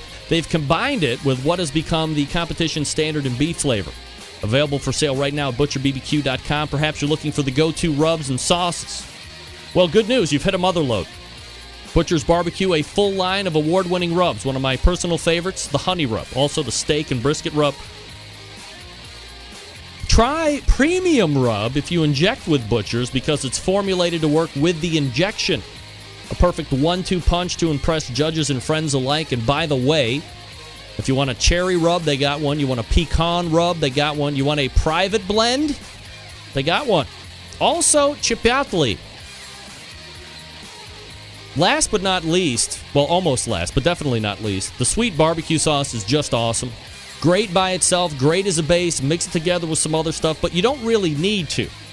Dave uses it right in his competitions, no doctoring. He wins with it all by itself. I drank it out of the bottle the first time I ever had it. It was delish. Get a box of 6. It's going to go fast. Last but not least, I just said that, right? Definitely not least, the grilling oil. You got to hook up with it. You can use it in place of parquet if you're a competitor. If you're not a competitor like me, you can use it in everything. I make noodles for my daughter, one of them, every morning. Heat them up in the microwave, drain them out with a little water, little butter on the bottom, and then squeeze a couple circles of grilling oil. That gets everything nice and lubricated, doesn't stick. Gives it the butter flavor, a little salt on top. Dynamite, ladies and gentlemen. Oh, ladies and gentlemen. So here's what you do. You head on over to butcherbbq.com and you buy all that stuff I just talked about. You're going to be happy. Trust me, you're going to love it. It's great stuff. Just ask anybody that uses it. Butcher's Barbecue is the place to be. Butcherbbq.com. That's butcherbbq.com. Qwick Trim with wheels to close it out.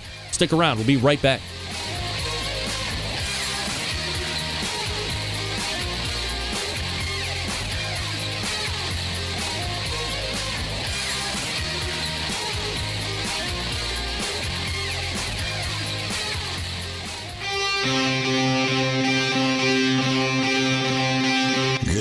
Smoke. Call 877-448-0433 to get on the air. Now, here's your host, Greg Rempe. All right, welcome back to the show, 216-220-0966. Thanks again to Diane Mee, a Lake House Barbecue, and Patrick Paquette from the Basic Barbecue team. Fat trimming on whole briskets and some flats. can be a bit of a chore, especially if you have lackluster knife skills that we've been talking about all evening. My next guest is here to offer up his product for assistance. It's called Qwick Trim. And first-timer to the show, Robert Wheeler, joins me to talk about it. Let's go ahead and race over to the hotline. Your message. When you have finished recording, you may hang up or press 1 for more options. I can tell you, I don't press 1 for more options. Get that big stuff out of here. Maybe if I call back and it's going to ring a bell. I don't want to give it away where this guy's at, but it's pretty awesome. But, I think I've done 0 interviews where this guy actually is based out of. And that might be a surprise all by itself. He's not there. There's no way this is going to happen again, right? There's just no way. Where is his situation at?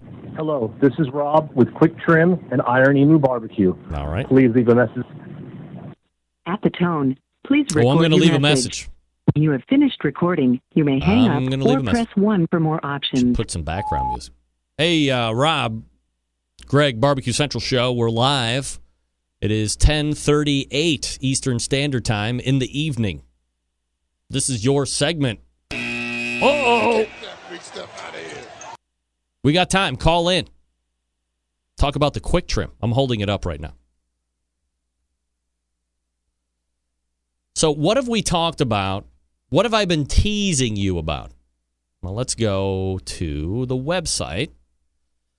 QWICKTRIM.com. By the way, let me thank, of course, the main man of the BBQ Central Show, your embedded Texas correspondent, Doug Scheiding, for actually making the introduction here.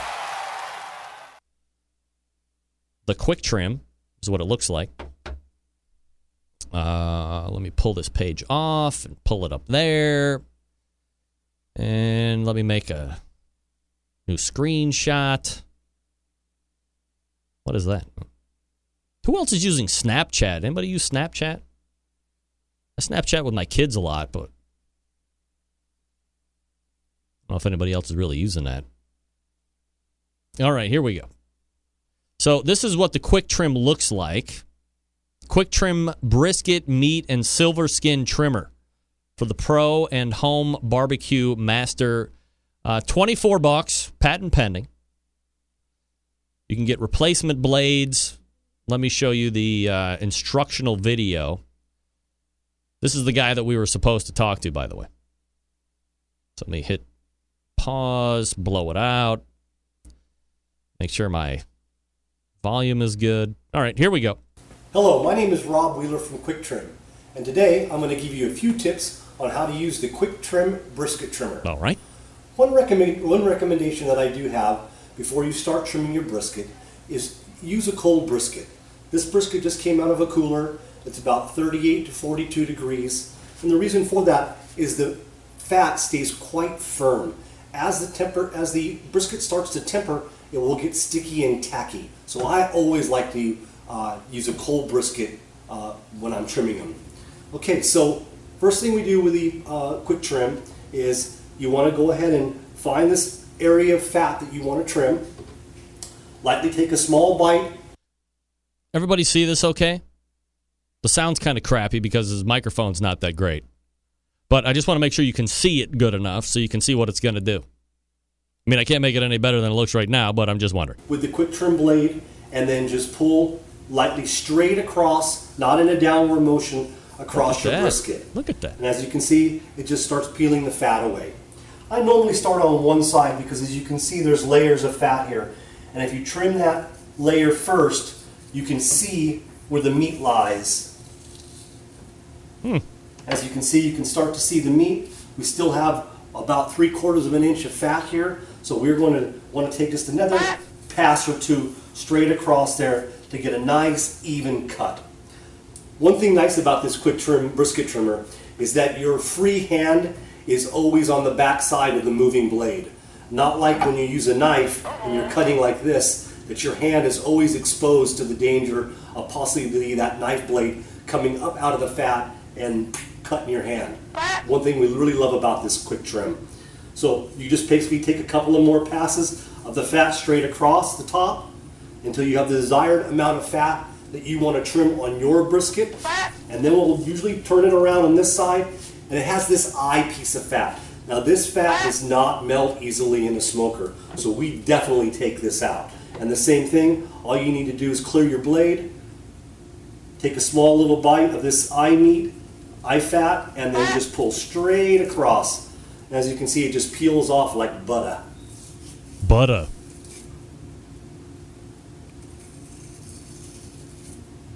There you go. And that's your lesson today using the Qwick Trim brisket trimmer. All right. So the question is, God, I did it again. You know what? I'm going to leave this page up. I keep forgetting that I can, finally the streaming software that I use has added unlimited amount of scenes for me to be able to prepare as I do this show. It was limited to like 12 in the beginning, but you can just add. But it doesn't look great when you have all these. Doesn't matter. I'm getting into the weeds on the show. We don't want to do that. So again, this is it right here. It's some kind of a plastic. There's got to be a designation somewhere on it. Maybe an ABS or a PE or Polypro or something along these lines. I don't see any plastic designation on it. It's got looks like a bowl right there. And then, you take a bite, straighten it out, pull across. Fairly light. It's $24. So, it seems on the video that if you don't have great knife skills, and I don't know if this is a situation where it was born out of Rob having poor knife skills but really liking brisket. And again, typically on the flats, unless you buy the Cryovac flats and they don't really do a lot of trimming on that back end, the fat cap side, I don't really have a lot of fat issues with the flat briskets, just the flats. But on the whole packers, especially if you tell them don't trim it, you're going to get something like he's got. And that seems like a tool that might be able to, trim it up pretty easily. And as he said, kind of nice that you maybe don't cut your fingers off at the same time. You don't want to cut your fingers off. All right, let me pull this up. I was going to save this until next week, but since it appears we have time, and since it appears that I am in love with people doing crazy stuff to themselves in regards to the Carolina Reaper pepper. Hey, there's me live on YouTube. Wow. Not YouTube. Facebook. Oh. Well, what'd I do with it? No, I don't want to see me. Here we go. All right. Oh. So maddening. Go to my page. This is the best. Really, this is worth the wait. I don't know why Facebook is doing this to me at the moment, but that's all right. Come on, catch up. I'm streaming a lot of stuff, so. All right, here we go. Let me go back to that page. Let's just go back to the scene. Is that going to catch? Yeah, all right, it catches. So this is perfect. Oh, this is my bowl. Yeah, hold on. I see. All right, so this guy, we just heard Catfish Cooley. Remember Catfish? He was great. Catfish Cooley. What's up? This is Catfish Cooley coming at you. I'm going to eat 3 Carolina Reaper peppers and chug a 5th Fireball. Yeah, Fireball. America. Ooh, it's hot. This guy smokes the world's hottest pepper out of his bong. Now, let me preface this by saying whenever I see anything with super hot-ass peppers, I immediately tag Scott Roberts, the official barbecue sauce and rub reviewer of this show, but is also a well-known and well-respected fiery foods expert. Now, I will only read you what he wrote in regards to the guy that is about to smoke the world's hottest pepper. And Scott says the following. It's somewhere. Hold on. All right, Scott says this. Sorry, but the guy in this video is a known stalker, troublemaker, and is psychotic. He's made false accounts and lies about people, including me. Not me, but Scott. I want no part of this promotion of this video. All right. Get that big stuff out of here. Scott, I say this with peace and love. When I tag you with hot stuff, it's just because it's hot stuff. I don't know this guy. I will say that Scott is saying that, and I say allegedly, because I have no idea if this guy is or not. I have no reason to doubt Scott. On top of that, again, I'm saying this with peace and love. But I know you're as excited to watch somebody smoke a Carolina Reaper pepper as I am. And who am I to deny the Centralites what they want?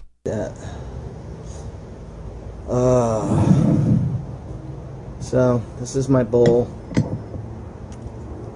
Oh my God. I'm just going to rip a chunk off of this. Why? Oh. Shouldn't you be wearing gloves when you're handling this? I mean, he's just ripping it apart with his bare hands. By the way, you're going to find this hard to believe, but I've never done one puff of pot in my life. Never. Get that big stuff out of here. What he's using is called a water bong. So, you'll see why here in a minute. Stuff it in there. Ooh, it's nice and oily. Yeah. There you go. Pack that bowl. I'm just going to see what happens. I'm not going to say I'm going to be able to just bong rip this whole thing. Bong rip it. I don't know what's going to happen. Me neither. You only live once. That's the worst thing to say at this particular moment. Well, you only live once, so let me stick this Carolina Reaper pepper in my pot bowl and bong rip it. And this is the first time I've ever been scared to do something on you. Am I buffering? I should be buffering for nothing, by the way. By the way, that guy looks like mega creep anyway. I mean, look at the head. Come on. He's gearing up to do his bong rip. That's a pretty big cylinder, isn't it? With a bang this year. Yeah, you did. You told us you were going out with a bang. You're going to do it. Here he goes. Fired up. Retirement's a bitch. Fired up. Man, I can't win. I am buffering like crazy. How can I be buffering? I should be buffering for nothing. I have huge down. If you are saying in public you only live once and you're about to bong rip a Reaper pepper, you got problems, bro. There he goes. He's got the bubbles going at the bottom. You can see the smoke starting to come up. Oh.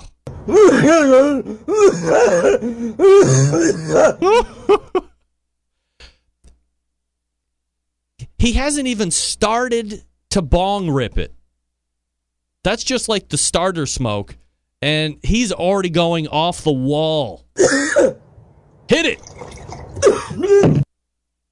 Oh. Look at that face. What was that noise?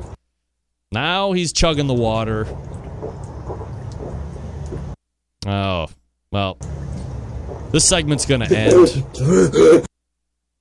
Sorry. Next week, I'm going to replay it. I apologize. I still have no idea how I can be buffering. I should buffer for nothing. My down is impregnable. I want to eat your children. Look, if you didn't know, Big Papa Smokers, the one-stop online shop for anyone interested in barbecue, featuring a comprehensive selection of all American-made grills, spices, sauces, accessories, even a drum kit that gives you everything you need to make a world-class smoker out of a 55-gallon drum. Big Papa Smokers has made a name for itself in recent years by winning all of the major championship barbecue competitions with their rub. Almost every major one. Let me say that. They've also banded together with fellow California-based rub company Simply Marvelous to form what has now become known as the West Coast Offense. Defying conventional wisdom, these two California-based rub makers have cornered the market on competitive barbecue and begun to redefine the flavor profile that competitive cooks from across the country have begun to aim for. A lot of those guys are going to be down in Jack Daniels this coming weekend. They've created two unique competitions, King of the Smoker, which brings best of the best in barbecue head-to-head in a back-to-basics competition. The King of the Smoker unique in that contestants may not use any electric devices such as pellet cookers or pit minders. Contestants are just allowed to use charcoal, wood, and their wits to win one of the most high-stakes barbecue competitions around.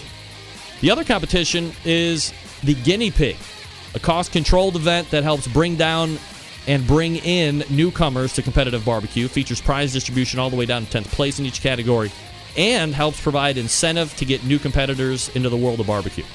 On top of all that, Big Papa's has created a unique brand ambassador program called the BPS Elite Team, featuring 15 of the best competition teams in the country, working together to promote camaraderie, competition barbecue, and to benefit children's charities across the U.S.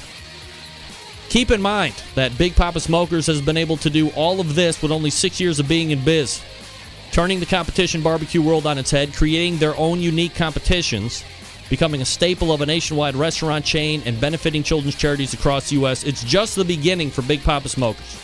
Just the beginning. The website is bigpapasmokers.com. That's bigpapasmokers.com. All right, we're back to wrap up this show. You can call in if you need to, weigh in on something. We got a couple minutes. 216-220-0966.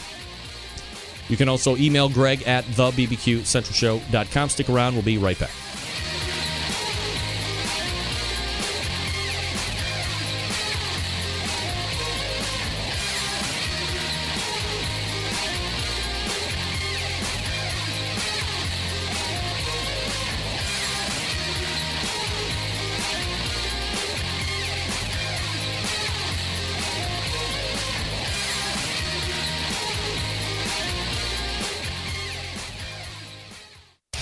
Big name interviews, advice on cooking brisket and ribs, and the only host willing to share his honest opinion on all things important in the world of barbecue. It's the BBQ Central Show.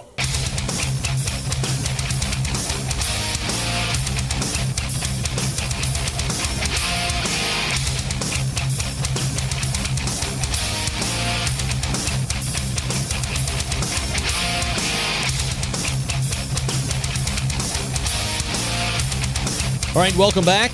Thanks to Robert Wheeler for joining me last segment. He did not show up. I don't want to point out the obvious here, but showing my mathematical skills as I did when I was doing the calculations for mileage between Diane Me and Patrick Paquette, I think I had like 50% good. 50%? That's not good at all. Go ahead, you're on the air, real quick. Hey, I was just wondering what rub you think best goes with chicken. What? What rub? Like chicken rub. Like, what is your preference on chicken rub? Well, I personally like a mixture of Big Papa Smokers and Butcher Barbecue Honey Rub, also known as the North Coast Offense. Booyah. How do you like that? That sounds good. Thank you. You can get it at butcherbbq.com and bigpapasmokers.com. Okay, I'll look that up. Thank you. Thank you. Bye. Good call. Good call. That's a way to end the show on a high note. God damn it. That's a way to do it. Thank you, caller. Who are you? I didn't do my name and where you're calling from. Oh. Get that big stuff out of here. I don't care. 50% guest get rate. Not good for the show. That's not good. Very bad. All right. Let's wrap it up all the way back in the first hour. We talked with Steven Raichlen. No, we didn't. We did talk with Steve Ray for the Lamar Johnson BBQ Classic going on this weekend. Then we turned 2 guests in a row, and we got Patrick Paquette from the Basic Barbecue team and Diane Mee from Lake House Barbecue. They will both be competing separately at this year's 28th annual Jack Daniel's Barbecue World Championship Cook-Off. Congratulations to get there, and good luck.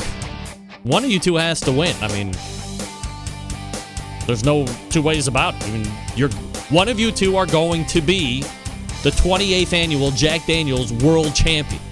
I mean, get used to it. Who? I don't know. But I do know one of you are going to be. Just a quick heads up to Diane and Patrick. When either of you win or you tie and you're co-champs, can you co-champ? We're turning you for next Tuesday, by the way. Just so you know, you'll be back-to-back in successive weeks. Not to be redundant. Then to close out the show, we talked with Robert Wheeler from Qwick Trim. Nope, didn't do that either. This thing, Qwick Trim. QWICKtrim.com. Funny. Qwick Trim. All right, for a 50% guest rate, watching Catfish Cooley drop 3 Carolina Reapers in that fat gullet of his. And then down a 5th of Fireball because, hey, America. September 11th, 2001, I will never forget. And until next Tuesday, where we hope to have a 75% guest success rate, this is your program host and proud U.S. American, Greg Rempe. Good night now.